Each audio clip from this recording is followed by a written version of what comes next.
persis seperti sekarang menjadi ketua DPRD, tidak mimpi-mimpi. Cuman celah-celahnya itu ada beberapa dukungan dari tokoh-tokoh besar Tasikmalaya. Sebelumnya saya juga pernah ditangkap Prabowo itu dulu, dibawa ke Cijantung, saya juga ruas gitu. Zaman-zaman itu ya? Zaman reformasi.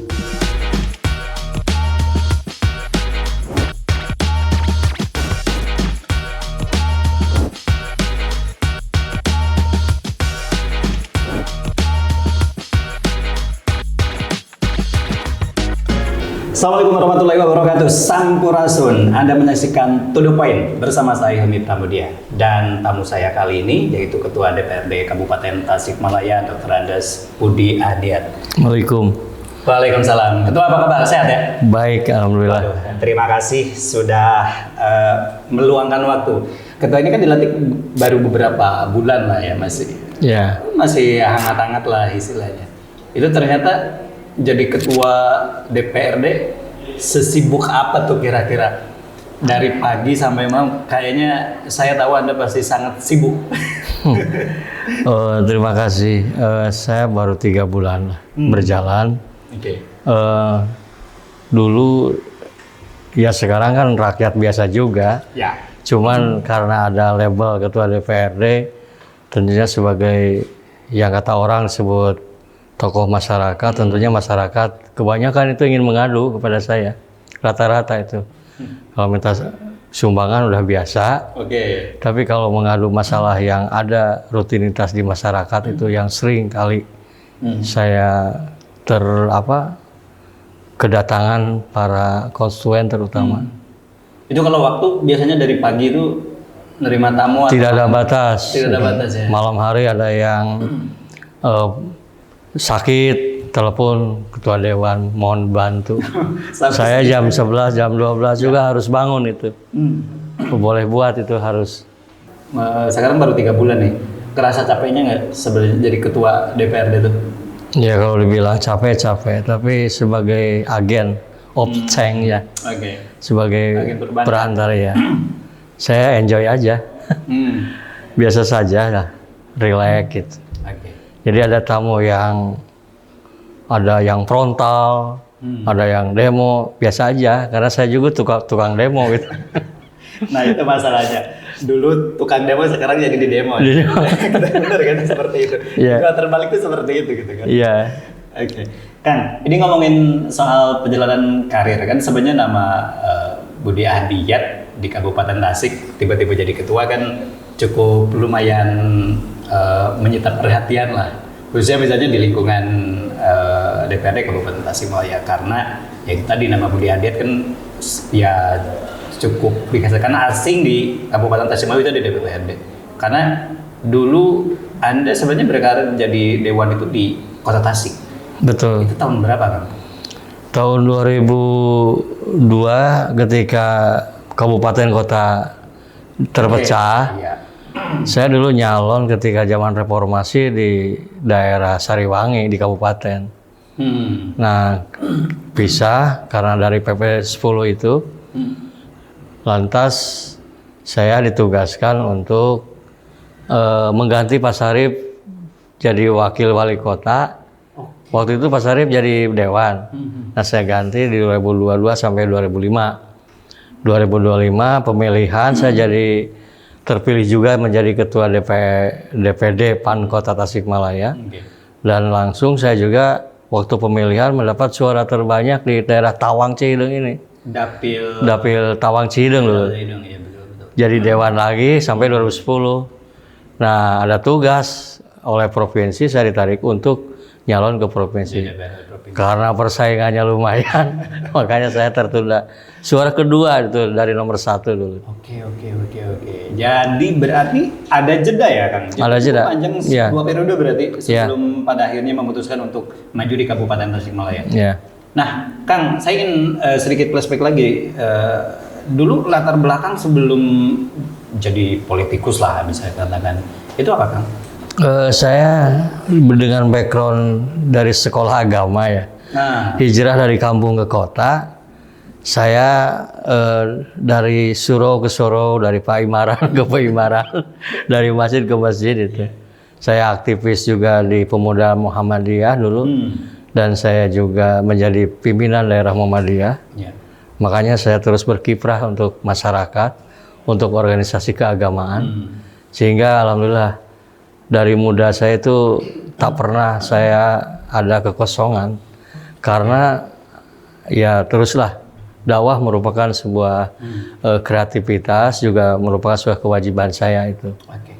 Maka muncullah panggilan Usbud. Sebenarnya. jadi gini gitu Mas, saya nyari-nyari korelasinya dengan Budi Hadiat apa ya kira-kira. Saya biasanya kan kalau misalnya Budi Hadiat panggilannya BA karena biasanya inisial kan, atau misalnya ada kan kayak misalnya Bah gitu ya. Ya, nama-nama tokoh terkenal kan paling misalnya singkatan jadi inisial. Nah, saya bilang ini panggilannya Usbud juga, apa kira-kira? Dan ternyata Usbud itu singkatan dari Ustadz Budi. Ya.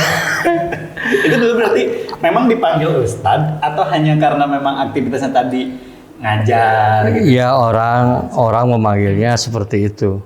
Dulu kan lah karena guru agama lah, karena sering kali ngasih pencerahan, ngasih diskusi tentang keagamaan, dan saya sampai pernah beberapa tokoh masyarakat, orang-orang kaya di Tasikmalaya baca Qur'annya sama saya gitu.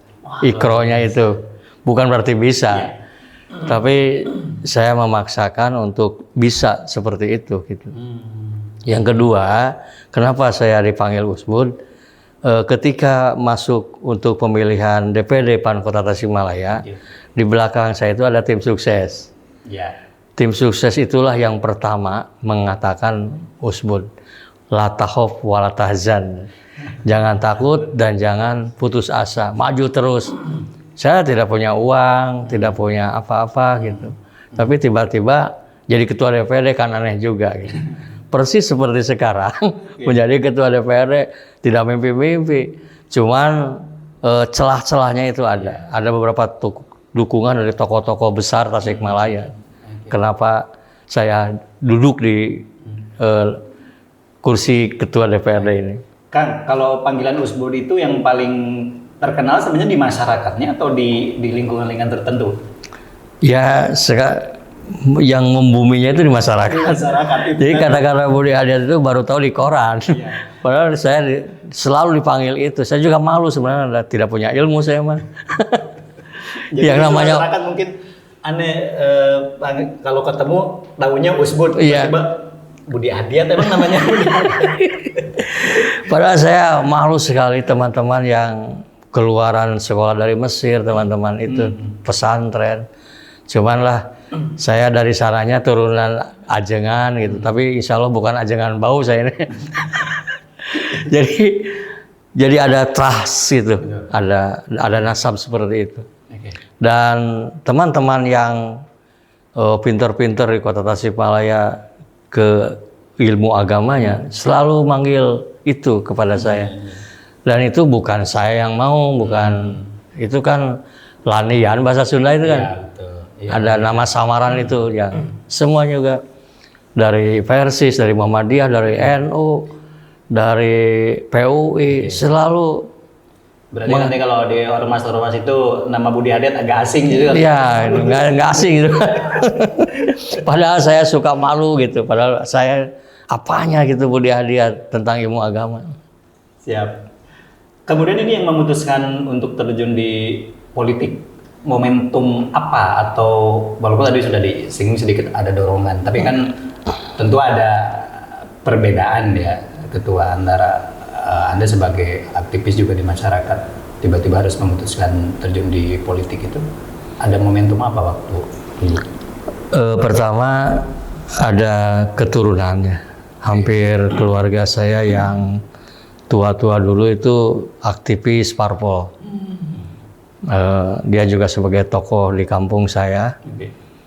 Tidak sedikit dari paman, dari kakek saya, itu semuanya mereka itu aktivis partai politik di zamannya Orde Lama, Orde Baru.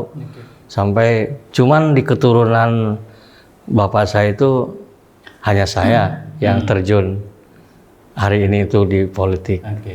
Kenapa itu? Karena saya waktu lahir reformasi, sebelumnya saya juga pernah ditangkap Prabowo itu dulu. Dibawa ke Cijantung, saya juga ruas gitu. Zaman-zaman itu ya? Zaman reformasi. Nah, saya senang dalam pergerakan mengembangkan pemikiran-pemikiran pembaharuan itu dah. Jadi disitulah saya. Nah, kenapa teman-teman PKS juga kenapa tidak masuk PKS? Kenapa? Nah, itu harus berkembang kata saya. Dimanapun harus kita ada. Tempatilah tempat yang sangat ada berpeluang untuk dakwah itu. Ya itu saya juga jadi sebuah pertanyaan biasanya kan kalau apalagi sudah ada label ustadznya itu biasanya kan partainya sudah arahnya kan kemana, tapi ternyata memilih jalan lain. Nah ini kan kemudian dari dua periode di kota dalam jeda 10 tahun sebelum nanti kita bicara ke pemilu 2024 kemarin, aktivitasnya apa Kang? Atau merenungkan apa di jeda itu pada akhirnya kemudian harus memutus lagi, dan di situ berarti kan Anda pindah perahu tuh. Pindah perahu.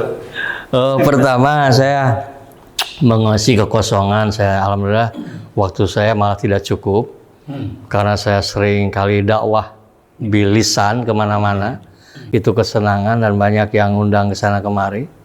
Tetap saja saya seperti itu.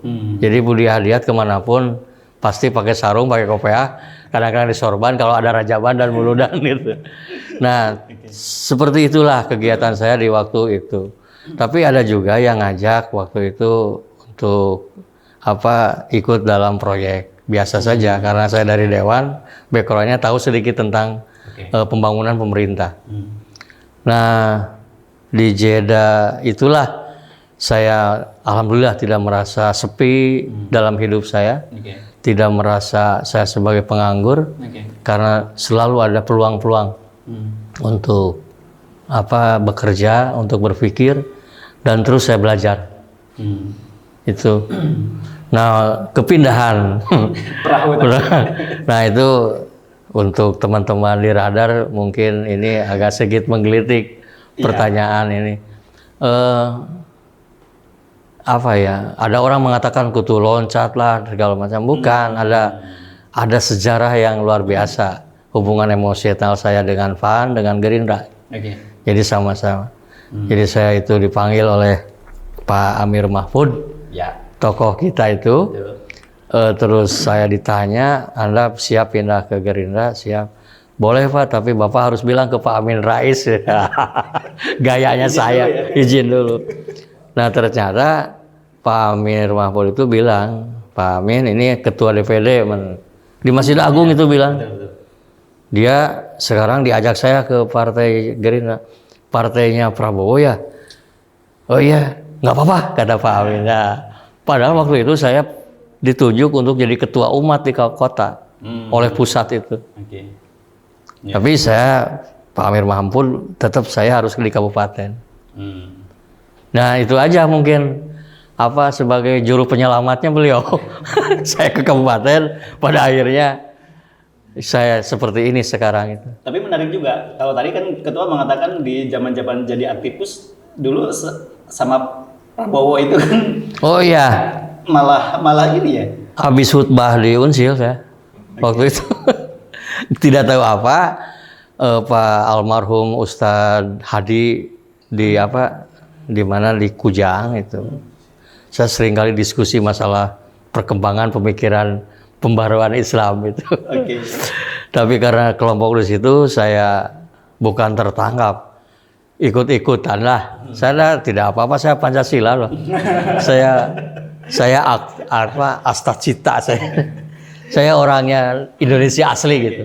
Tidak apa-apa, cuman ada sesuatu hal yang perlu diluruskan mungkin dulu itu tapi ternyata bagus sekali itu Prabowo waktu itu membina kami berapa hari di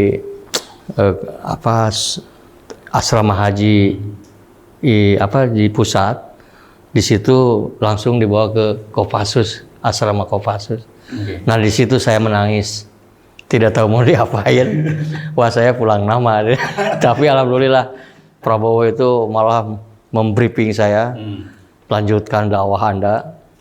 Malah saya dikasih bekal malah untuk dakwah. Udah bager dari dulu Prabowo itu. Luar biasa. Terima kasih. Saya sujud syukur karena saya bisa pulang ke istri saya, bisa pulang ke rumah gitu. Jadi posisi sekarang dengan pada akhirnya melabuhkan pilihan memilih Gerindra itu sebenarnya sejarahnya cukup panjang. Ada ikatan emosional yang luar biasa. Yang luar biasa. Saya sangat berterima kasih juga kepada presiden kita. Ada yang pertama dipeluk dan dicium itu saya. Dari tempat teman-teman yang lain oleh Pak Prabowo. Tapi sekarang ya walaupun mungkin jaraknya agak ini ya, jauh.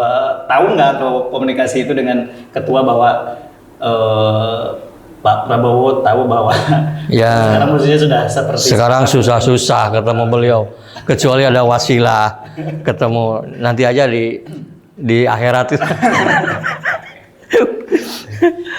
Kemudian ini pemilihan wilayah. Ya, Anda kan ketua kan besar di kota lah istilahnya. Dalam organisasi juga atau pergerakan misalnya pemilihan di kabupaten itu seperti apa? Atau memang ditugaskan dan tentu kan harus mendukung juga gitu. Saya berhitungnya cukup panjang karena asli saya itu dilahirkan di Sariwangi di kabupaten. Iya. Kabupaten. Sariwangi, alhamdulillah. Tapi justru yang banyak mendukung adalah Sukarame, Cigalontang.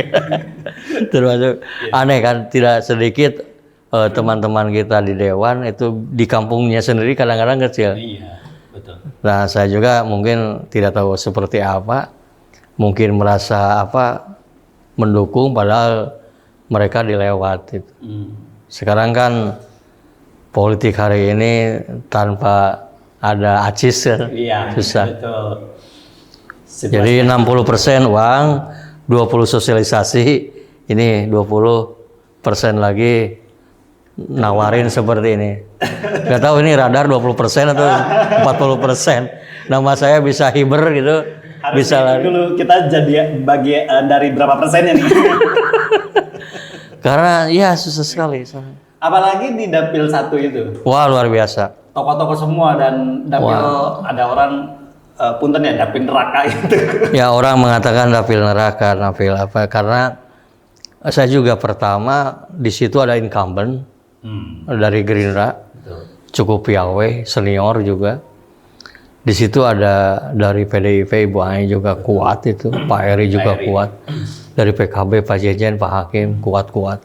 Malah saya wawanianan gitu. Tapi alhamdulillah lah, ini berkat dorongan semua pihak ini. Dan saya menawarkan diri, sosialisasi 1 tahun tuh. Bergulir terus. Kita bekal dengan ala kadarnya dulu. Dan berakhir alhamdulillah ada bekal. Ya, istilahnya seperti itu. Nah ini gitu yang penting. Strategi komunikasi politik yang dijalankan ketua kan, apalagi tiba-tiba sebagai newcomer, tiba-tiba orang baru datang ke dapil yang luar biasa, tokoh-tokoh. Berapa lama Anda melakukan sosialisasi untuk memperkenalkan, walaupun mungkin ada basic tadi ya, walaupun dapil karena lahir di situ gitu. Ya, pertama yang menguntungkan saya itu pertama saya pernah ketua tim sukses Pak Ajis. Dulu waktu Pak Ajis, Pak Iwan, Pak Ade. Alhamdulillah itu juga ikut saya hiber gitu, ikut terbawa. Yang kedua pernah saya nyalon 17 tapi saya khusus mensukseskan Pak Fiman, Pak Husen. Dua-duanya sukses luar biasa itu. Juga saya terbawa oleh mereka, terbawa besar juga. Nah yang terakhir kemarin itu saya harus menang, kata bos saya. Kalau nggak menang kamu udah aja gini katanya. Jadi, nah itulah Bismillah saya. Jadi gimana caranya? Kadang-kadang tidur saya di penduduk. Di Cigalontang kan susah. Untuk masuk ke satu daerah, ke kampung lain itu kan kalau pulang lagi ke Tasik, wah ongkos lagi, lama lagi. Udah aja ditidurin aja masyarakat. Tapi tidur positif ya. Saya tidur, catat. Ternyata di kampung-kampung itu dengan ngobrol biasa juga enak. Malah dikasih makan. Bener, beda dengan di Cihideng. Oh iya, kalau di kota Cida ngario ngobrol, wah harus bawa rokok, Pinnya mana? meskipun harus di situ juga. Oke. Tapi alhamdulillah lah, itulah beda kultur secara kultur sosial masyarakat ini dengan kampung. Tapi bagaimana dengan kondisi masyarakat yang hari ini dinilai apalagi di pemilu kemarin ya 2024 lah, itu masyarakat sudah sangat pragmatis gitu. Itu terjadi juga kan? Terjadi juga sama, malah sekarang sudah tercium. Kemarin juga dalam pilkada itu terbawa dari pemilihan legislatif ke pilkada itu terbawa. Apalagi jeda waktunya nggak terlalu lama. Jadi banyak sekali saya menjadi tim suksesnya satu kandidat itu ternyata nanya seperti pemilihan legislatif. Pola-polanya tuh. Kalau begitu lah, pada akhirnya masyarakat sudah sangat pragmatis sekarang.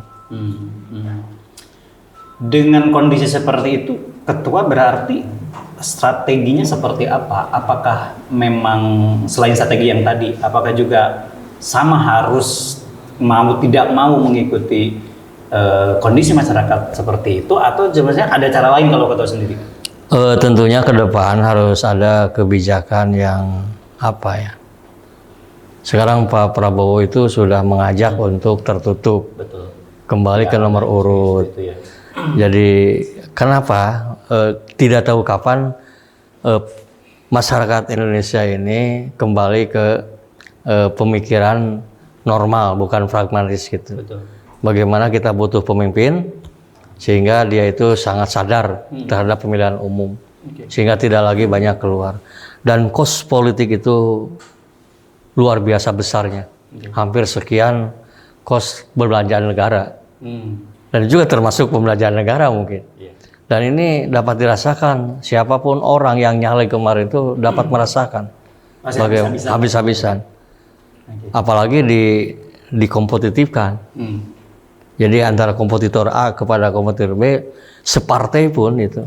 Ya, kalau tidak kan kompetisinya dengan orang-orang partai sendiri sebenarnya. Iya, justru itu.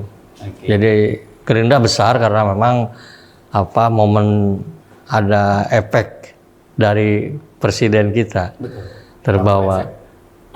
Jadi terus kita sosialisasi, tetap saja berakhir kita harus menggunakan peluru yang luar biasa gitu. Nah, kalau dipresentasikan nih Ketua, ketika bicara soal kondisi masyarakat yang pragmatis hari ini, kalau dengan cara-cara yang tadi dilakukan Ketua juga sebagai modal juga kan, terjun ke masyarakat sampai tidur di tengah-tengah masyarakat, presentasi kalau misalnya ngomongin soal logistik, kemudian modal sosial, Ketua sebagai terkenal atau ada kedekatan, presentasinya berapa tuh kira-kira antara kita harus mengeluarkan uang politik dengan modal kita yang sudah dilakukan jauh-jauh hari misalnya dengan melakukan pendekatan? Sesungguhnya ini kan tidak bisa dihitung matematik. Ada orang terkenal macam Komeng. Nah, iya, itu kan murah, meriah, barokah, hikmah. Tapi kalau kita yang tidak terkenal, uang tidak ada, jadi susah juga. Nah, ada modal-modal dasar untuk meminimais tentang itu. Besar bisa juga kalah, kecil bisa menang, tapi ada yang kecil juga bisa, besar juga bisa menang gitu. Besar menang oke, pasti itu mah. Pertengahan menang itu mah asa-asa gitu ya. Yang di kisaran 500, 700 juta belum tentu menang. Sekarang itu kalau tidak pegang satu itu baru ya 1 meter kata orang-orang. Itu dari sosialisasi, atribut, terus terakhir gitu. Terus terang saja itu saya juga ke masyarakat harus seperti apa hari ini. Oleh karenanya saya berpikir begini aja. Sebesar apapun, semahal apapun politik, kalau ingin merubah situasi kepada situasi yang lebih baik, dalam fikih politik itu sah-sah saja. Seperti radar jadi bos politik gitu. Uang banyak. Kasihlah seseorang untuk jadi politikus, merubah kota Tasikmalaya. Beli aja dia. supaya jadi benar. Itu jadi ibadah malah. Kalau memang masyarakat seperti itu. Tapi sesungguhnya tidak boleh seperti itu lagi nanti. Makanya muncullah ini ya tadi soal pemilihan Tertutup. walaupun itu jadi pro kontra juga. Pro kontra, kembali lagi, setback lagi, dan lain-lain. Oke. Kan kalau modal ketokohan itu masih laku nggak sih sebenarnya? Ya Anda kan melakukan Iya, kesana kemari gitu. kata saya juga 20% apa. Toko apa gitu. Kecuali ya apa ya. Dia itu punya basis yang banyak. Seperti banyak tokoh-tokoh kita yang tidak pakai uang tapi jadi. Gitu. Banyak. Itu masih bisa masih ya ada hitung-hitungan yang inilah. Iya. Tapi ya dengan kondisi masyarakat yang sekarang memang agak sulit untuk diprediksi ketokohan. Tapi tokoh pun saya pakai keluar. Jadi politik tanpa uang itu nihil, mustahil. Oke. Mahal dan tidak tergantung gitu. Oke. Baik. Ketua, ini juga menjadi sebuah hal yang cukup menarik. Tiba-tiba dapat SK untuk jadi Ketua DPRD Kabupaten Tasikmalaya, di mana tadi ketua kan orang baru lah istilahnya, newcomers gitu, tiba-tiba ditugasi jadi disepakati juga menjadi Ketua DPRD. Itu ada shock juga atau kaget atau biasa juga atau memang sudah terprediksi sebenarnya dari awal? Ya saya orangnya pertama orang relax lah, biasa-biasa saja. Kenapa saya jadi ketua DPRD? Saya kirim CV saya dari pertama sampai akhir. Mungkin dari situlah penilaian, ada nilai tambah. Rekam jejaknya Ya, dari situ ya? Ya gitu. Mungkin dari situ. Jadi bukan hanya sebagai ikut politik beberapa kali, tapi saya alhamdulillah dari awal itu terjun ke politik. Jadi dosen, jadi guru agama, terus jadi aktivis pergerakan dan lain-lain, ditulis sama saya dan itu menjadi bahan pertimbangan DPP dan DPW. Nah keluarlah surat itu. Oke. Gitu. Kemudian sekarang di DPRD, AKD dan selamanya sudah terbentuk ya? Alhamdulillah sudah beres. Oke. Hanya beberapa hari ya beres. Sudah matik itu. Karena 26 baru, 24 senior-senior yang sudah pada tahu bagaimana kepentingan di dalam. Oke. Dan saya harapkan ketika doa aktivitas saya tentang saya waktu itu dilantik, saya ingin rapi saja. Oke. Tinggal dibagi gitu. Proporsional, tidak ada sumput-sumputan, kepentingannya kita jelas. Komisi 1, 2, 3 tergantung skill masing-masing. Oke. Gitu, saya minta itu, tapi alhamdulillah tidak ada apa-apa. Di Banmus, di Banggar gitu. Kondusif lah. Kondusif. Sampai hari ini alhamdulillah masih kondusif. Oke. Nah, ini kan ya terbilang orang baru tapi dengan rekam jejak yang cukup banyak gitu. Jadi pertimbangan juga. Target sebagai ketua di DPRD Kabupaten Tasik apa tuh kira-kira yang harus dibenahi, khususnya misalkan di dalam struktur? Ya walaupun sebenarnya kalau di DPRD kan sebenarnya tidak ada istilahnya hierarki struktur yang ini, karena semua juga sebenarnya punya posisi yang sama, hanya sebagai struktur. Itu targetnya apa ketua nanti?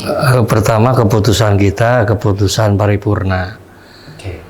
Ada ide digulirkan dalam Bamus, dibahas kebersamaan. Jadi kita hanya kolektif, kolegial saja. Dan kami sebagai ketua hanya mengetuk aspirasi teman-teman kita yang 49. Okay. Jadi membenahi di dalam itu sudah biasa. Sekarang mereka itu tinggal bekerja karena juklak-juknis DPRD itu sudah jelas kan. Tinggal menjalankan. Iya. RPJMN, provinsi, DPRD sudah jelas. Kita tinggal bukan copy paste lah, menambah sedikit-sedikit. Okay. Adapun ada kepentingan trik-trik situ sini bisa diamankan, gampang dikondusifkan. Terakhir nih ketua, apa pesan bos Anda Prabowo. Oh, Itu kan sekarang udah jadi ini kan yang memang harus sejalan dengan program-program yang sekarang kan banyak sekali tuh manuver-manuver yang dilakukan, ya tujuannya tentu untuk kebaikan Indonesia gitu. Tapi apa pesan yang paling mengerucut yang ditekankan kepada para pemimpin di daerah? Salah satunya mungkin ketua sebagai ketua DPRD gitu. yang menarik dari Pak Prabowo sebagai presiden baru ini, pertama tentang asta cita.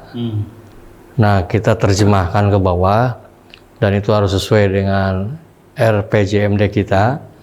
Dan sesungguhnya yang menarik itu adalah Prabowo itu pertama pemberantasan korupsi. Oke. Saya setuju banget. Yang kedua tentang hilirisasi, pertambangan dan lain-lain itu, pendidikan, kesehatan, sampai kepada sekarang ada makan MBG, makan gizi gratis. Oke. Nah itu program itu baru, hilirisasi dan lain-lain. Oke. Dulu kan kita nambang bahan bakunya dijual ke luar negeri. Sekarang kita harus bikin bahan baku di sini baru dijual. Itu luar biasa. Ketahanan pangan juga sama. Ya sama, semua sektor itu. Karena yang menarik presiden sekarang ini, kita sudah sangat kaya. Kalau kita bongkar semua itu dijualan ke luar negeri, akan merusak generasi kita. Oleh karenanya untuk menyerap tenaga kerja kita, seperti pasir besi, bikin besi di sini, diserap tenaga kerja. Ikan di pesisir situ. Kita bikin kemasan baru, seraplah tenaga kita. Tidak akan bepergian kemana-mana. Betul. Anak SMK itu bisa ditampung di situ. Betul. Dari tenaga pangan, dari mana-mana. Jadi bisa menyerap tenaga kerja. Oleh karenanya kepada Bupati baru ini harus punya inovasi baru. Harus punya progres ke depan bagaimana menyelamatkan generasi kabupaten. Saya setuju tentang itu. Oke. Saya mempresur Bupati baru untuk secepatnya berpikir, bergerak keras untuk memulihkan tenaga kerja supaya kita, anak-anak muda kita tidak keluar kota. Dan saya insya Allah PAD akan lebih meningkat kalau gerakannya seperti itu. Oke. Kalau putaran ekonomi Ya. di sini. Iya, investor asing juga akan datang. Baik itu domestik ataupun asing pasti akan datang kalau bupatinya greget. Kalau milih mah tidak ada punya inisiatif, tidak progresif. Saya kira begini-begini. Saya mau ke kabupaten itu ada progres, ada inovasi baru, bagaimana membangun kabupaten menjadi kota baru. Hijrah dari sini ke kampung itu, katakan dari Mekah ke Madinah, dulu kan Yathrib. Ya. Madinah itu kota. Yang mau menjadi kota, dalam arti beradab, bukan biadab. Ketua, tidak terasa sudah 30 menit kita, bahkan lebih. Obrolan kita yang sangat menarik. Tapi ini harus dilanjutkan kayaknya. Ada episode selanjutnya untuk membahas lebih detail lagi. Yang menarik itu terkait dengan bagaimana kolaborasi fungsi DPRD, bagaimana juga mendorong pemerintah daerah untuk akselerasi pembangunan di daerah. Tapi kita bahasnya di next episode. Terima kasih. Kita akan tutup dulu, terima kasih. Dan untuk Anda yang penasaran siapa tamu saya di To The Point selanjutnya, pantengin terus Radar TV, dan saya mewakili kerabat kerja yang tugas pamit. Terima kasih atas kebersamaannya. Assalamualaikum warahmatullahi wabarakatuh. Waalaikumsalam warahmatullahi wabarakatuh.